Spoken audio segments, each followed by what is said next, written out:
저도 팬이에요. 감사합니다. 샤벨이요, 제 샤벨이요. 네, 팬이에요. 무한 씨 요즘에 어때요? 바쁘세요? 콘서트도 준비하고 있고. 어디서 콘서트? 일본에서 이제 전국 투어 또 들어가요. 아 그러세요. 네. ボアちゃんから見て、はい。剛君の韓国語っていうのは、すごいお上手です。 야 잘 못해서 부끄러워요. お上手っていうのは、剛が韓国語喋れるレベルと、ボアちゃんが日本語喋るレベルって同じぐらい。 야야야야. でも私は漢字を読めないんですよ、ハンチャ実は。 아, ハンチャ。 でもハンガルとか全部読めますよね。 아 물론이죠. 아, 근데 한자 없어요 한국에서. 日本語で聞いてんだから日本語で返す。な。ボアちゃんが韓国語一人喋るならまだしも、三人日本語で一人だけだよ、韓国語。 왜요? 네, 네, 죄송합니다.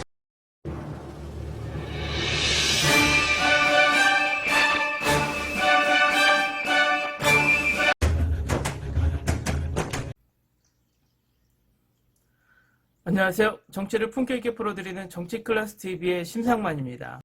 오늘은 일본 뉴스위크 기사에 K-팝과 함께 한글이 세계에 확산, SNS와 데모정치 구호 호소 도구로 사용한다는 제목의 기사를 소개하고 그 댓글 반응까지 살펴보겠습니다. K-팝, K-드라마, K-무비가 전 세계적으로 인기를 끌면서 자연스럽게 한국어와 한글에 많은 관심을 갖는 것은 자연스러운 현상입니다. 일본 언론에서 한글에 관한 세계 인기를 다루는 것은 두 가지 관점이 있습니다.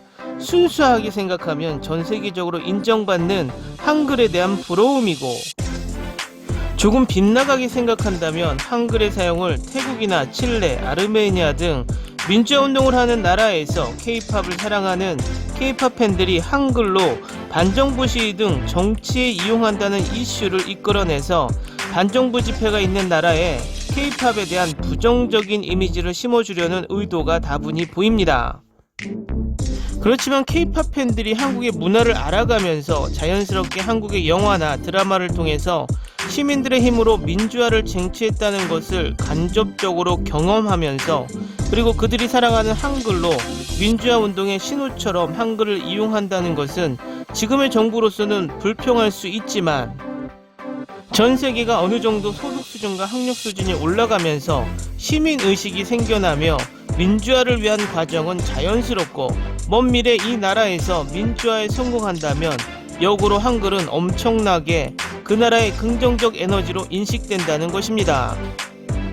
일본 언론의 이런 한글에 대한 부정적인 이슈 만들기의 숨은 의도는 단기간 효과는 볼 수 있으나, 이런 것을 이슈로 만들어 K-팝 팬들을 자극한다면 나중에 역풍으로 다가올 가능성도 크다는 것입니다.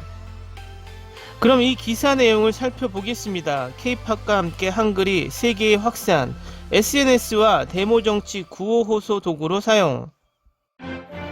엔터테인먼트의 세계에서 아메리카 대륙에서도 인기를 모으는 한류, 그것이 이번에는 그 나라의 정치적 메시지에도 영향을 주고 있습니다. BTS가 빌보드 1위 획득에 이어 그래미 어워드에 노미네이트가 되고, 영화에서도 기생충이 아카데미상 수상 등 2020년에는 지금까지 이상으로 한국 문화가 세계에서 주목을 끌게 되었습니다.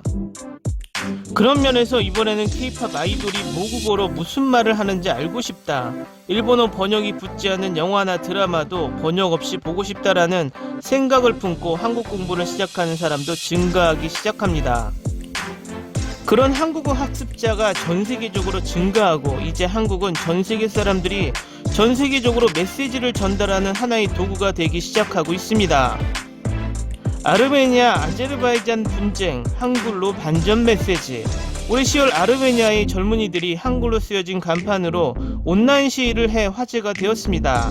아르메니아는 이웃나라인 아제르바이잔과 영토, 종교 등 다양한 이유에서 다투어 왔습니다. 90년대 초반부터 몇 년간 대규모 충돌을 반복하여 최근에도 2016년, 2019년, 그리고 올해 9월에 군사 충돌이 발발, 수백 명 규모의 민간인이 사망하고 있습니다. 그런 상황 속에서 아르메니아인 젊은이들은 반전과 평화의 호소를 모국어가 아닌 한글로 메시지를 쓰고 온라인을 통해 전 세계 K-팝 팬들과 K-컬처 팬의 사람들에게 호소한 것입니다. 또한 트위터에서도 한글로 쓰기 시작해서 아르메니아의 비참한 상황을 사진과 함께 게시해 눈길을 끌었습니다. 현재 평화는 장기적인 과제가 남아있지만 양국은 일단 휴전에 합의하고 있습니다.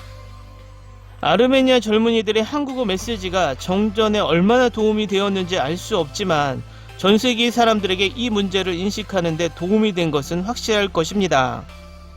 그들이 한국에 주목한 것은 지금 세계에서 주목받고 있는 문화인 것은 물론 K-POP 아이돌이 국제사회의 문제에 눈을 돌리고 영향력을 가지고 있는 것도 큽니다. 특히 서두에서도 언급한 세계적인 활약을 보이는 BTS는 유엔에서 연설을 하거나 국제행사에 참여하거나 그 활동의 폭은 단순한 아이돌의 틀에 맞지 않는 기세를 보이고 있습니다. BTS의 팬들도 그 영혼을 받아 자발적으로 자선단체를 만들어 활동하고 있는 것도 흥미롭습니다. 최근에는 BLM 활동 모금을 호소 무려 1억엔 정도의 기부를 성공시켜 국내외에서 화제가 되었습니다. 칠레와 태국 반정부 시위의 K-POP 활용, 메시지를 SNS로 발신할 때 BTS 등 세계적으로 인기 있는 K-POP 아티스트의 관련 해시태그를 붙여 게시하면 인기 검색어에 올려지게 되어 많은 사람들의 눈에 띄는 효과가 있다고 합니다. 작년 10월경 칠레에서 열린 대규모 시위에서도 이 기술이 사용되어 주목되었습니다.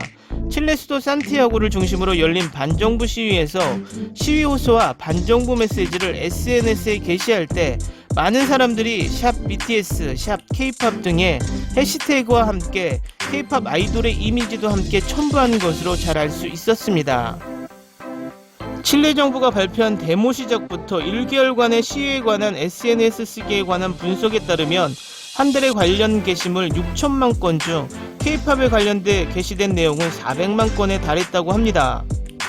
태국에서 데모의 모금으로 1,000만 엔을 모으는 반정부 시위. 최근에는 10월 중순 태국에서 열린 대규모 시위에서 K-POP의 영향력이 눈길을 끌었습니다. 지난 10월 20일에 보도된 태국 현지 언론에 따르면 태국의 K-POP 팬들이 힘을 합쳐 시위대에 필요한 물품을 구입하기 위한 모금을 시작했습니다. 그 결과 300만 바트가 모였다고 합니다. 또한 K-POP 팬이라면 돈을 모아 거리 간판 게재권을 사서 광고판에 아이돌 생일을 축하하는 것으로 유명한데 태국 팬들은 태국의 지하철에 이런 광고를 내지 않는 보이콧을 시작했다고 합니다. 이것은 시위가 이동 집결하지 않도록 지하철 일부 역의 게이트를 닫는 것에 대해 항의하는 일종의 불매 운동이었습니다. 또한 시위 중에도 시위송으로 K-POP이 이용되고 있습니다. 시위대의 젊은 층을 중심으로 K-POP을 부르면서 행진하는 모습이나 SNS에서 춤을 추는 영상의 게시물 등이 많이 보였습니다. 특히 소녀시대의 2007년 노래 다시 만난 세계가 인기라고 합니다. 물론 후렴구의 가사는 가슴 아픈 과거에서 미래의 희망을 가지고 나가는 이미지가 그려져 있으며 시위대에 겹치는 부분도 많습니다. 덧붙여서 한국에서 2017년에 박근혜 대통령의 탄핵 시위 당시에도 이 곡을 노래했던 것으로 유명합니다. 오사카에서 중국 여자와 일본 여자와 대화를 할 때 이런 경험을 한 적이 있었다고 합니다. 길에서 중국어권 여자 둘이 길을 물었습니다. 그녀들은 일본어도 영어도 통하지 않고 일본인 쪽은 중국어를 잘 몰랐습니다. 그래서 혹시 한국어를 할 수 있습니까? 라고 물으면 한 여자가 K-POP 팬이어서 한국어를 공부하고 있었다고 합니다. 일본인과 중국인 두 사람이 한국어를 통해 의사소통을 할 수 있는 세상이 된 것입니다. 이것은 작은 예이지만 이 같은 사건이 전 세계에서 일어나고 있습니다. 한글을 사용함으로써 한국인뿐만 아니라 전 세계에 있는 사람들과 연결되어 한국어는 국경을 넘어 메시지를 전할 수 있는 도구와 같은 역할을 담당하게 되었습니다. K-POP K-문화는 이제 이러한 부분에도 영향을 주게 된 것입니다. 일본 한국어 능력시험 응시자는 젊은 층을 중심으로 5년 연속 증가하고 곧 40만 명을 넘을 것으로 예상됩니다. 일본의 젊은이들은 지금부터 한국어를 사용하여 어떤 메시지를 세계에 발신하고 세계 사람들과 교류해 나가는지 재미있어졌습니다. 이 기사의 일본 댓글 반응입니다. 그렇게 믿고 싶은, 그렇게 믿어달라는 소원은 어쩔 수 없다 해도 이야기가 일방적으로 너무너무 공상적입니다. 그것이 현실입니다. 일본인은 이런 뻔뻔스러운 한국인 인상조작 목적의 기사, 이른바 형태소 분석기 기사를 많이 볼 수 있는 기회가 많기 때문에 가짜라는 것을 제대로 인식할 수 있게 되어 그것이 그나마 다행입니다. 그런 도구로도 사용도 하네요. 정말 이웃 사람들 적당히 해 주었으면 하네요. 아니 별로 대부분 영어로 잘하잖아. 영어가 세계 공통어잖아. 제발 환상이 한국사만은 세계에 유포하지 마십시오. 무서운 정크입니다. 자국에서만 떠들어주면 좋겠습니다. 스타야 온라인에서 한국 영화나 드라마가 순위에서 상위를 차지하고 있었습니다. 너무 수상했기 때문에 해약했습니다. 자국의 정보를 신용할 수 없는 상황에 있는 국민이 BTS는 자신의 숭배하는 대상을 정중하게 취급하고 있기 때문에 필사적이죠. 조금이라도 자국의 역사의 모순을 알면 자아를 유지할 수 없는 까닭, 거짓말에 거짓말을 덧붙이는 상황입니다. 그 상황을 타개하기 위해서는 올바른 역사인식을 위해 노력해주세요. 고통. 왜 필사적으로 자화자찬 한글의 진실한 역사를 알고도 이런 일을 하는 것일까? 그들이 한국에 주목하는 것은 지금 세계에서 주목받고 있는 문화인 것은 물론 K-팝 아이돌이 국제사회 문제에 눈을 돌리고 영향력을 가지고 있는 것도 크다. 그러나 K-팝 아이돌은 자국의 현 정권의 문제 산적도 결코 비판하지 않는다. 국제사회 문제에 눈을 돌리는 것은 좋지만 이것으로는 설득력이 부족하고 위선적이다. 한글의 유행은 미래의 K-팝이 안고 있는 모순을 밝히고 한국 사회의 어두운 세계를 알리는 데 도움도 될 것이다. 솔직히 한글은 좋은 이미지는 아니지만 그렇게 생각하면 나쁜 것만도 아니거든. 전 세계에 호소하고 싶다면 영어가 더 효율적이라 좋네요.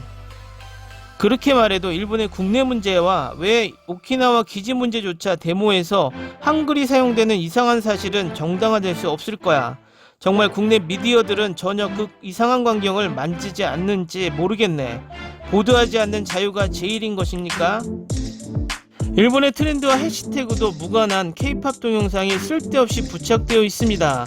팬들은 광고라고 생각할지 모르지만 오히려 역효과라고 생각해요. 나는 닥치는 대로 스팸으로 신고하고 있습니다. 음모로는 모르겠지만 적국을 침략하는 것은 우선 문화를 침투시키는 것. 최근 몇 년간 한국의 문화가 자꾸 눈에 들어온다. 원래 세계로 불린다? BTS 및 기타 자칭 세계적인 그룹이 일부러 일본어로 노래를 하고 있는 것을 일본 언론들은 왜 생각해보지 않는 것일까? K-팝 팬들이 한국어를 배운다고 한다면 충분히 있을 것이라고 생각하지만 그 인기에서 정치적 주장을 한글로 호소하는 것이 쉬워진다는 것은 좀 믿을 수 없다. CP캣도 영어로 하는 것이 세계에 어필할 수 있다. 게다가 일본인과 중국인이 통신한다면 여전히 한자로 필담하는 것이 가능성이 있다. 일본 언론뿐만 아니라 한국과 중국 언론도 가짜뉴스가 최근 심하네요. 엉터리 정보와 희망찬 이야기만 필사적으로 흘려 보도하고 있고 진짜 할 일은 감히 무시하거나 숨기고 보도하지 않는다. 언론은 보도하지 않는 자유가 노골적이다. 전부 쓰레기 아이돌 정보뿐. 요즘 나오는 일본 내 한류 소식은 모두 일본 언론들이 뇌피셜 또는 한국 언론을 인용해서 직접 일본 내로 전해주고 있는 것이 사실입니다. 한국인인 제가 봐도 일본의 뉴스거리가 그렇게 없나 생각할 정도로 한국 내 정치와 연예계 소식을 국내만큼이나 많이 소개하고 있습니다. 앞에 일본 뉴스 반응을 보면서 실수를 금치 못하는 것이 한국 뉴스만 나오면 모두 조작이다. 그것도 정부가 개입한 이런 반응이 일반화되고 있고 심지어 일본 언론도 한국에서 돈을 받았다란 댓글들도 많이 보입니다. 역으로 생각해보면 한국 이슈가 일본 언론 입장에서 보면 그만큼 일본 내에서 조회수가 많이 나온다는 반증입니다. 다시 논리적으로 일본 내두익 말 그대로라면 한국을 그렇게 싫어하지만 한국의 뉴스는 너무 많이 관심을 보이고 있다는 것이죠. 결국 한국 뉴스가 일본 언론을 먹여 살리고 있다고 봐도 과언이 아닌 상황까지 온 것 같습니다. 한글의 위대함은 여러 해외 언어학자들로 인해 증명이 되고 있고 실질적으로 세계에서 가장 배우기 쉽고 표현하기 편한 글자라는 것은 모두가 쓰다 보면 느끼게 됩니다. 이 배우기 쉬운 문자가 퍼지는 것은 당연한 결과인 것입니다. 어느 물건이건 쓰기 편하면 퍼지게 됩니다. 지금 우리가 쓰는 노트북이나 스마트폰처럼 말이죠. 이 당연한 사실을 우리 옆 동네만 모르고 있나 봅니다. 오늘은 여기까지 하겠습니다. 오늘도 강화된 사회적 거리두기 꼭 실천합시다. 여러분의 구독과 좋아요는 저에게 큰 힘이 됩니다. 항상 시청해 주셔서 고맙습니다.